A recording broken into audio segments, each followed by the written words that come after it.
साल 1920 का दशक था। भारत गुलामी की जंजीरों में जकड़ा हुआ था। अंग्रेजों की हुकूमत भारतीय जनता पर कहर बनकर टूट रही थी। किसान भूख से तड़प रहे थे, मजदूर शोषण झेल रहे थे और नौजवानों का खून उबल रहा था। गांधी जी का असहयोग आंदोलन अस्थायी रूप से थमा, लेकिन युवाओं के भीतर क्रांति की लपटें बुझी नहीं, वे और भी प्रबल हो चुकी थी। इन्हीं लपटों से जन्म हुआ हिंदुस्तान रिपब्लिक एसोसिएशन का।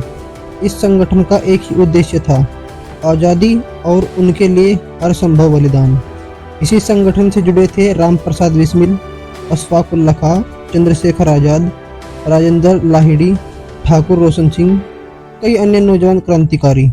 ये लोग जानते थे कि क्रांति के लिए धन की आवश्यकता है और अंग्रेजों की जड़ों को हिलाने के लिए उन्हें कुछ ऐसा करना होगा जो पूरे भारत को हिला दे। और तब बनी एक ऐसी योजना जिसने अंग्रेजी साम्राज्य को झकझोर कर रख दिया। उस योजना का नाम था काकोरी ट्रेन डकैती। साल 1925 की गर्मियों में क्रांतिकारी लखनऊ के पास कई बार गुप्त बैठकें करते रहे।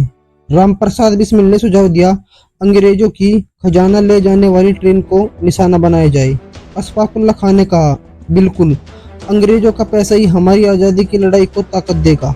चंद्रशेखर आज़ाद बोले, ध्यान रहे, किसी आम आदमी को नुकसान न पहुंचे, हमारा निशाना केवल अंग्रेजी खजाना है। सबने हामी भरी। योजना बन चुकी थी। 9 अगस्त 1925 की शाम को लखनऊ से शाहजहांपुर जाने वाली ट्रेन को काकोरी के पास रोककर खजाना लूटना। 15-20 क्रांति इस मिशन में शामिल हुए। हर किसी के दिल में जोश था, आंखों में और हाथों में पिस्तौल। 9 अगस्त 1925 की शाम ढल चुकी थी। लखनऊ से शाहजहांपुर जाने वाली 8 डाउन ट्रेन काकोरी स्टेशन की ओर बढ़ रही थी। क्रांतिकारी पहले से ही तय जगह पर मौजूद थे। जैसे ही ट्रेन काकोरी के पास पहुंची, अचानक चेन खींच दी गई। ट्रेन रुक गई। लोग घबरा गए। तभी कुछ नौजवान पिस्तौल लहराते हुए चढ़े। ये थे हिंदुस्तान रिपब्लिक एसोसिएशन के क्रांतिकारी। एक ने आवाज लगाई, घबराओ मत, हम जनता के दुश्मन नहीं, हम अंग्रेजों के दुश्मन हैं। रामप्रसाद बिस्मिल ने सीधे गार्ड के डब्बे की ओर इशारा किया। वहां रखा था अंग्रेजों का सरकारी खजाना। अक्से तोड़े गए, सोने चांदी के सिक्के और नोटों की गड्डियां जमीन पर गिर पड़ी। लोग दंग रह गए। यह कोई आम डकैती नहीं थी, यह अंग्रेजी राज को खुली चुनौती थी। और सबसे बड़ी बात, किसी आम यात्री को एक खरोच तक नहीं आई। डकैती सफल रही। क्रांतिकारी खजाने के साथ वहां से निकल गए, लेकिन अंग्रेज सरकार बौखला गई। पूरे भारत में तहलका मच गया। वायसराय ने आदेश दिया, इन विद्रोही को किसी भी कीमत पर पकड़ो, ये हमारी हुकूमत के लिए सबसे बड़ा खतरा है। पुलिस छापे मारने लगी। कई जगह गुप्त बैठकें उजागर हुई। कुछ लोगों ने मुखबरी की और धीरे धीरे कई क्रांतिकारी पकड़े गए।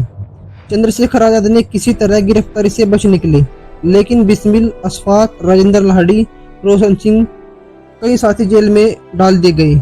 1926 से 1927 तक लखनऊ की अदालत में काकोरी केस चला। यह ब्रिटिश हुकूमत का सबसे बड़ा मुकदमा था। अदालत में क्रांतिकारी ने डटकर बयान दिए, अगर हमारी फांसी से देश जागता है तो यह फांसी हमें मंजूर है। अशफाक उल्लाह खां ने कहा, मौत से हम नहीं डरते तो केवल इस बात से कि कहीं हमारा देश हमेशा गुलाम न रह जाए। इन बयानों ने जनता के दिलों में आग लगा दी। पूरे भारत में नारे गूंजने लगे, इनकलाब जिंदाबाद। 17 दिसंबर 1927 को रामप्रसाद बिस्मिल को गोरखपुर जेल में फांसी दी गई। 19 दिसंबर को अशफाक उल्लाह खां को फैजाबाद जेल में फांसी दी गई।